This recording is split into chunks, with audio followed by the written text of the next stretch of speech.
के लिए, अपने आप को राजनीति में मजबूत करने के लिए, जैसे ही नजदीक चुनाव आएंगे, आम चुनाव 2028 के, आपको बड़ी बड़ी सभाएं होती हुई नजर आएंगी, बड़ी बड़ी रैलियां नजर आती हुई दिखेगी, नेताओं की गाड़ियां घूमती हुई दिखेगी, नींद लगाकर नेता सड़कों पर डोलते हुए नजर आएंगे, बड़े बड़े प्रलोभन लोगों को देंगे। लेकिन मैंने 2028 के चुनाव के 2.5 साल पहले, 3 साल पहले राजस्थान में मैं एक ऐसी यात्रा निकालने जा रहा था। वो मैंने कामखेड़ा से आरंभ करी। कामखेड़ा से आरंभ करने का कारण ये था कि राजस्थान का मनोर थाना कामखेड़ा अंतिम बॉर्डर पे है, जहाँ से मैंने उस यात्रा को आरंभ करके, और वो यात्रा में पिछले अगले 11 जिलों में निकाल रहा था। उसके बाद अगर उस यात्रा को समर्थन मिलता तो मैं उस यात्रा को पूरे राजस्थान में निकालता। पर आप सबने देखा होगा उस यात्रा में जो मैंने मुद्दे रखे थे, तो मैंने 11 सूत्रीय मुद्दों में उस यात्रा को निकाल रहा था, लेकिन जिसमें 3 मेरे मेन मुद्दे थे। पहला मुद्दा, राजस्थान को नशा मुक्त बनाओ।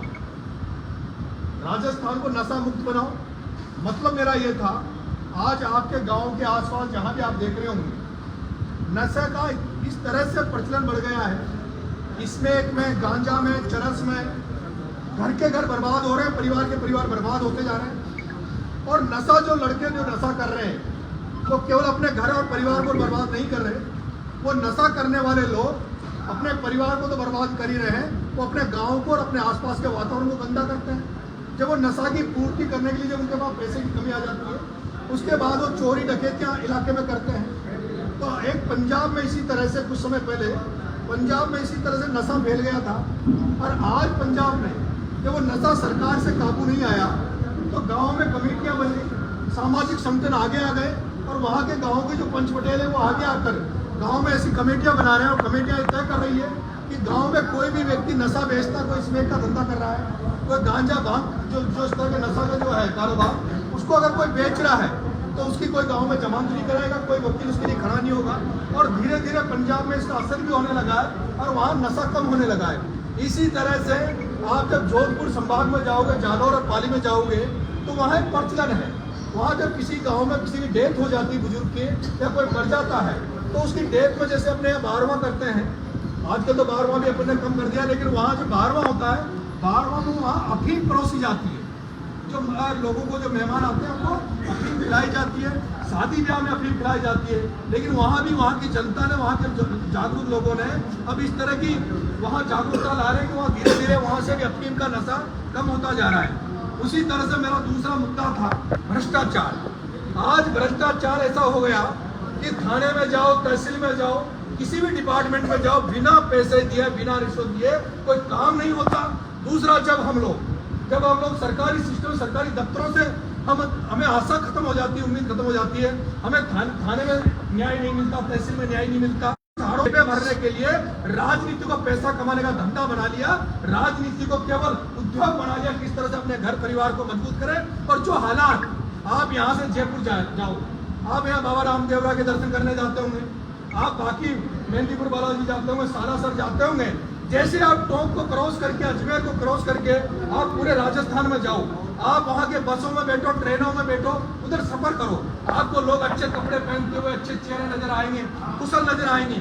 आप सवाई माधोपुर, करौली, दौसा में चले जाओ, आप नागौर, जोधपुर, बाड़मेर में चले जाओ, आपको वहाँ जो बरातें जाती है, जो बुजुर्ग लोग गाँव में बैठते हैं, वहाँ 70 साल से ऊपर हजारों लोग आपको पगड़ी धारक मिल जाएंगे, साफे बांधने वाले मिल जाएंगे। लेकिन आज हमारे गांव में चले जाओ, इस हारोती में चले जाओ, आप बारा, कोटा, बूंदी, झालावाड़ में अपने गांव में जाकर देखो, कोई भी आपको बुजुर्ग 70 साल से ऊपर के ऊपर का मिलेगा नहीं, कोई भी साफे वाले नजर नहीं आएंगे। कहाँ गए वो लोग? आज 70 साल के बाद वाले जो लोग हैं वो कहाँ चले गए? वो चले गए, या तो वो लकवे में ग्रस्त हो गए, या हार्ट अटैक से मर गए। और उसका कारण है खान पान। हमारा खान पान इतना खराब हो गया। मैं चाहता हूँ राजनीति करूँ, लेकिन राजनीति के साथ साथ इस एरिया में जागृति लाऊं, चेतना लाऊं। और मैं आपसे कहना चाहता हूं, मैं इस हाड़ौती में पैदा हुआ और एक कहावत, जननी जन्मभूमि स्वर्ग से महान। जिस व्यक्ति का जहाँ जन्म होता है ना, वो कितनी कमजोर एरिया हो, कितना पीड़ित पिछड़ा एरिया हो, लेकिन जिस एरिया में अगर कोई पैदा हुआ है, चाहे वो जंगल में भी पैदा हुआ है, तो उसको वो घर प्यारा लगता है, वो एरिया प्यारा लगता है। इसलिए मुझे इस हाड़ौती को प्यारी लगती है। मैं इस एरिया में पैदा हुआ हूँ इसलिए। लेकिन मुझे दुख भी होता है जब मैं बाकी एरिया पश्चिमी राजस्थान देखता हूँ, पूर्वी राजस्थान देखता हूँ, उसके बाद इस हाड़ौती को देखता हूँ तो मुझे यहाँ आंसू आ जाते हैं। जैसे ही आप इधर की बसों में बैठो, लोगों के चेहरे मुरझाए हुए हैं, जमीनें जायदाद हमारे पास है नहीं, नौकरियां हमारे पास नहीं है।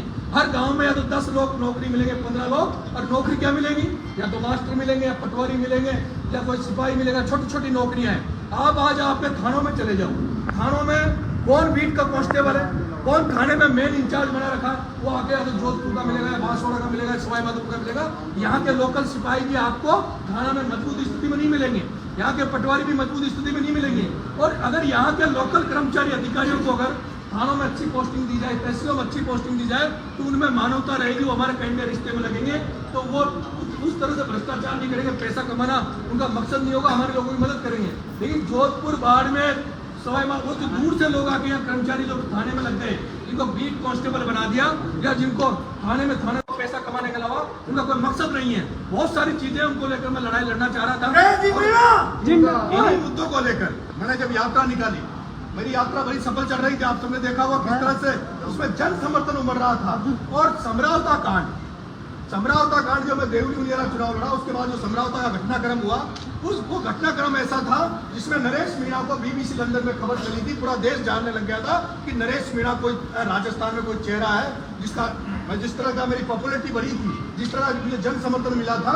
उसके बाद लोग, मेरे आसपास के बहुत सारे लोग हैं, मेरे शुभचिंतक हैं, मेरे परिवार के लोग हैं, वो ये चाह रहे थे, मेरे आसपास के लोग भी ये चाह रहे थे कि मैं समरावता घटना के बाद कोई छोटी मोटी घटना में अपना हस्तक्षेप नहीं करूं, कोई मैं धरना नहीं करूं, कोई प्रदर्शन नहीं करूं, और मैं दोबारा ऐसा काम नहीं करूं जिससे मेरे को जेल जाना पड़े।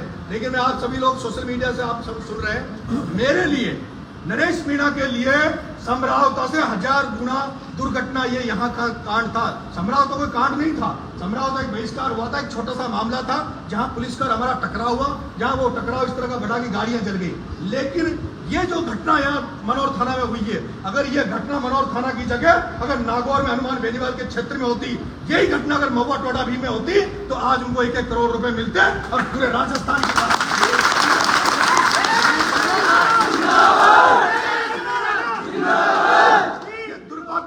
और इसीलिए नरेश मीणा को गुस्सा आता है, इसलिए नरेश मीणा के दिल में कहीं दुख होता है कि हम ऐसी जगह पैदा हुए जहाँ के नेता ऐसे बुज़दिल हैं, ऐसे नास्तिक हैं, जिन्हें गरीबों के प्रति कोई दया भाव नहीं है। मैं इतनी बड़ी यात्रा लेके जब चल रहा था, मेरे को एक तो जेल में मिलने आए, कहीं ने कहा आपको नहीं जाना चाहिए था। अरे वो 7 बच्चे मरे, 7 बच्चे, वो भील समाज के, आदिवासी समाज, भील दलित समाज के बच्चे मरे, जिनका कोई रखवाला नहीं था।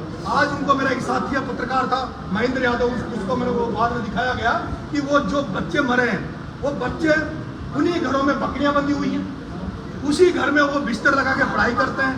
आज दुर्घटना है, और ये जानते थे अगर तुम्हारा भाई, जिसको इन्होंने 151 में पाबंद किया था, अगर तुम्हारे भाई को ये गिरफ्तार नहीं करते, तो मैं आपको वादा कर रहा हूं कि ना तो नरेश मीणा अगर गिरफ्तार नहीं कर रहे, तो वो जो बच्चों को जो जबरदस्ती इन्होंने टायरों में जलाया है, मतलब दाग, इन्होंने हिंदू धर्म के हिसाब से जो दाग की हमारी जो क्रियाक्रम होता है, जिस तरह से दाग लगाया जाता है, पूजा पाठ की जाती है, वो क्रियाक्रम भी इन्होंने जिस तरह से टायरों को डाल के, केरोसिन डाल के, इसलिए जल्दी जला दिया कि कोई मुद्दा नहीं बने, कोई आंदोलन नहीं बने, कोई लाशों को लेकर नहीं बैठ जाए। और वो बेचारे अनपढ़ लोग थे, वो जो इलाके के लोग हैं, वो जानते ही नहीं है, उनको यही नहीं पता कि इस तरह की घटना होने पर क्या होता है। आपको मैं बता देना चाहता हूँ, प्लेन अभी एक्सीडेंट हुआ था, ये बात मैंने उठाई, मेरे उठाने के बाद बहुत सारे नेताओं ने इस बात को बोला है। मैंने कहा कि जब प्लेन में जो यात्रा करते हैं, चील गाड़ी में यात्रा करते हैं, वो सब धनाढ्य परिवार के लोग थे, उनको जब करोड़ रुपए दिए जा सकते हैं।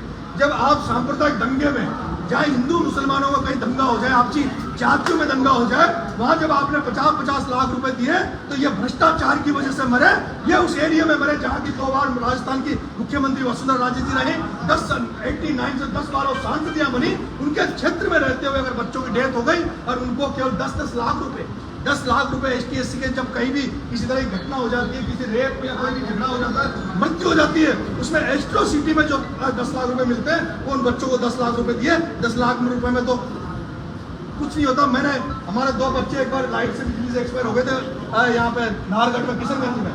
नरेश मीणा वहाँ गया, दोनों लाख से लेकर 24 घंटे बैठा रहा, 28 लाख रुपए उन दोनों बच्चों को दिलाए, 28 लाख रुपए, और वो बच्चे लाइट से मरे थे,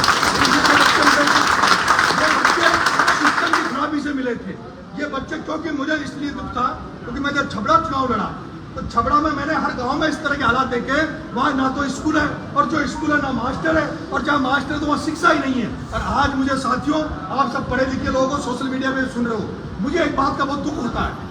जब मैं हाड़ौती में अखबार, मैंने पिछले साल जेल में रहा, मैं रोज अखबार पढ़ता हूँ। जब झालावाड़ का अखबार में पढ़ता था, मैं धार्मिक व्यक्ति हूँ, मेरे घर में शंकर भगवान का मंदिर है, मैं शिव जी का भक्त हूँ, महाकाल के दर्शन करने जाता हूँ, ईश्वर को मानता हूँ, खाटू श्याम जी को मानता हूँ। लेकिन यहाँ जिस तरह का धार्मिक आडंबरों के नाम पर जो समाज को बर्बाद किया जा रहा है, वो धर्म नहीं है दोस्तों। धर्म ये नहीं कहता डीजे बज रहे हैं, डांस हो रहा है, नाच गाने हो रहे हैं, ये अश्लीलता धर्म में नहीं है। धर्म वो है जब आप ईश्वर के सामने बैठ के शांति से भक्ति करो और हमें ऊर्जा ईश्वर से मिले। लेकिन यहाँ शिक्षा की कोई बात नहीं करना, अखबार में कोई लाइन नहीं आती, कोई स्कूल बनाने की यहाँ बात नहीं करते, कोई निःशुल्क कोचिंग चलाने की यहाँ बात नहीं करते। अगर इसी तरह रहा तो हम बहुत बर्बादी की तरफ जा रहे हैं। ये एरिया हमारा बहुत पिछड़ा हुआ है, हम और लोग पीछे चले जाएंगे। आप जिस एरिया में सवाई माधोपुर करौली दौसा सिक्योरिटी को मैं जो देखता हूँ, वहाँ आप जाओगे, एक घर में अगर 5 भाई है तो 4 नौकरी वाले मिलेंगे। कई परिवार ऐसे मिलेंगे जो 5 के 5 नौकरी वाले मिलेंगे। हम सबके पास खेती बाड़ी है, खेती बाड़ी में आजकल आदमी की जरूरत नहीं है। आदमी की जरूरत है क्या खेती बाड़ी में? नहीं है सर। आप अभी बरसात होगी, आप दिल्ली में बैठे हो, जयपुर में बैठे हो, गांव में ट्रैक्टर वाले को फोन कर देना कि भैया मेरे खेत में जाके हीरो निकाल देना, मेरे खेत में जाके कल्टी कर देना। दूसरे दिन दूसरे ट्रैक्टर वाले को बोलना घर पे बीज रखा है, फलानी बहन जी माता जी आपको बीज दे देंगे, आप वो क्या जाना, नहीं जाएगा ट्रैक्टर वाला। लेकिन आप इसी खेती के साथ साथ अगर कोई धंधा कर रहे हो, कोई नौकरी कर रहे हो, तो आपकी खेती काम आएगी, आपका भला होगा। हमने ये देखा है, हमारे जिनके पास 10-10 बीघा जमीन थी, अब वो 2 भाई हो गए, 5-5 बीघा हो गए, फिर 2-2 भाई हो जाएंगे, 2.5 बीघा आ जाएंगे। ये मुझे दुख है। मुझे दुख इस बात का होता है, जिन लोगों को हमने अब तक नेता या बनाए, चाहे वो प्रमोद जैन भाया हो, चाहे वो प्रताप सिंह भी हो, जिन लोगों के खिलाफ मैं लड़ाई लड़ रहा हूँ, इसीलिए लड़ रहा हूँ। ये लोग जब राजनीति में आए थे, अभी मेरी तरह बड़ी बड़ी बातें कर रहे थे, मेरा पता नहीं मैं आगे क्या करूंगा क्या नहीं करूंगा। लेकिन मैं आपको भरोसा दिला सकता हूँ, 25 साल से राजनीति में हूँ और छात्र राजनीति से राजनीति में आया हूँ। 28 मुकदमे मैंने खा लिए, मुझे सिस्टम ने अपराधी घोषित कर दिया। आजकल तो अखबार में खबर छापते हैं नरेश मीणा आत्तन अपराधी है। अगर नरेश मीणा 28 मुकदमे के बाद आत्तन अपराधी बन गया, तो 115 मुकदमे वाला किरोड़ी लाल जी क्या है? मेरे में केवल 28 मुकदमे लगे, मुझे लगा अपराधी कहते हो, तो किरोड़ी लाल जी में 115 मुकदमे लगे हैं। वो क्या है? हनुमान बेनीवाल में 42 मुकदमे, वो क्या है? मदन दिलावर में मुकदमे, वो क्या है? अगर आप जनहित में कार्य कर रहे हो, मैंने यहाँ के जनता के बीच में धरना दिया, धरना देने पर मेरे को गिरफ्तार किया, और आपको पता है गिरफ्तार करके 151 में पाबंद किया, 151 में पाबंद किया। लेकिन दूसरे दिन मुकदमा लगाया। मुकदमा क्यों लगाया? इनको पता था ये छूटेगा, तो एक तो डूंगरी बांध का एक आंदोलन चल रहा था, 60,000 लोग थे। इनको पता था कि नरेश मीणा नाम का बवाल, आजकल सरकार की हालत ऐसे हो गई, नरेश मीणा वहां में जाता तो इनको पता था, इनको ये भी पता था 151 में पाबंद हो, अगर इसको छोड़ दे, पिपलोदी चला गया तो फिर ये घटनाक्रम बढ़ जाएगा। और आपके भाई ने जेल में रहते हुए भी मैंने मेरे आदमी उस गांव में पिपलोदी भेजे थे। लेकिन दुख इस बात का होता है कि ये हमारे शिक्षा की कमी है, लोगों की जागरूकता की कमी है। अगर ये घटना और जगह हो जाती तो रोड जाम हो जाते, रास्ते जाम हो जाते, आगजनी होती, और जब तक उस परिवार को मुआवजा नहीं मिलता, जब तक शांति नहीं होती। लेकिन मैंने जब उनके परिवार को पास भेजा, बच्चे जो एक्सपायर हुए, हमने कहा हम आपकी मदद करेंगे, और सरकार अगर मदद नहीं भी करेगी, तुम हमारे साथ, मेरे परिजनों के साथ जयपुर धरने पर चले जाओ शहीद स्मारक। अगर सरकार नहीं देगी तो 5-10 लाख रुपए की मैं जनता से भीख मांगकर आपको मदद करवाऊंगा, आपको दिलवाऊंगा। लेकिन ये एरिया इतना डरपोक था, क्षेत्र इतना डरे हुए, लोग इतने डरे हुए, लोग आवाज नहीं उठाना चाहते। और मैंने दुर्भाग्य देखो आप कि नरेश मीणा बंद हुआ, उस समय आपने धरने में देखा होगा, वहाँ बड़े बड़े नेता कांग्रेस और बीजेपी के वहाँ बैठे पड़े थे। और जब उनको लगा कि नरेश की गिरफ्तारी होने वाली है, जैसे सूचना आई, मैंने मेरा मोबाइल 5 मिनट पहले दे दिया था। मुझे पता था मुझे उठाने वाले हैं। मेरे आपने कोई शिकन नहीं देखी होगी चेहरे पे, मुझे इस बात का डर नहीं था, क्योंकि मेरे खिलाफ पहले सर तुमने छोड़ा था, मुझे लगता था उसका परमानेंट डाल दिया जाए। मुझे ये भी लग रहा था अंतर चुनाव के मारे हो सकता है इनको ज्यादा डर लग रहा हो। लेकिन मुझे डर नहीं था, मैं जेल गया। मेरे 2 साथी मेरे साथ गए, अभी भाई नरेश जी से करा नागर साहब से, आप चले जाते तो आज हीरो होते। हमारे माँ बाप, क्योंकि नरेश जी अपने माँ बाप एमएलए नहीं रहे, अपने माँ बाप मंत्री नहीं रहे, हमारे माँ बाप तो जनता है। जिस दिन जनता दिल में हमें उतार लेगी, जनता अपने लिए हमारे लिए जगह दे देगी।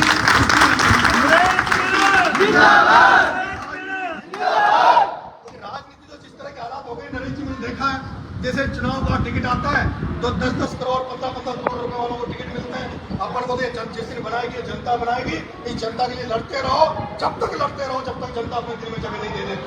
इसलिए पूरी तन मन से आपके साथ लड़ रहा हूँ। निवेदन करूंगा, हाड़ौती में पैदा हुआ हूँ, आपने देखा होगा टोंक के देवली में भी चुनाव लड़ने गया आपका बेटा। इस हाड़ौती में पैदा हुआ बच्चा टोंक की देवली में चुनाव लड़ने गया। कोई गांव नहीं जानता था, कोई गांव नहीं जानता था, वहाँ ढाणी नहीं जानता था। 20 दिन वहाँ रहा, लेकिन जिस तरह से वहाँ की जनता ने मुझे 60,000 वोट दिए, और वहाँ की जनता आज भी ये कहती है कि नरेश तुझे कहीं जाने की जरूरत नहीं है देवली छोड़ के, नरेश देवली मेरा छोड़ के कहीं जाने की जरूरत नहीं है, अगली बार लाख वोटों से यहाँ से जिता कर भेजेंगे। लेकिन मुझे दुख होता है देवली उनियारा की जनता को जितनी मेरी जरूरत नहीं है, इस हाड़ौती की जनता को मेरी जरूरत है। यहाँ बोलने वाला, यहाँ जगाने वाला, आप लोगों के लिए लड़ता रहूंगा। आज जिस तरह से आपने मेरा मनोबल बढ़ाया, क्योंकि जेल जाने के बाद मुझे ऐसा लगा था कि समझौता के बाद जिस तरह का लोगों ने मुझे दिया, इसके बाद जब जेल गया तो मुझे लगा लोग शायद नाराज होंगे मेरे से, लेकिन आज आपने फिर से मेरी हिम्मत बढ़ाई है, मुझे ताकत दी है। लट्टे सुन लट्टे चढ़ा दे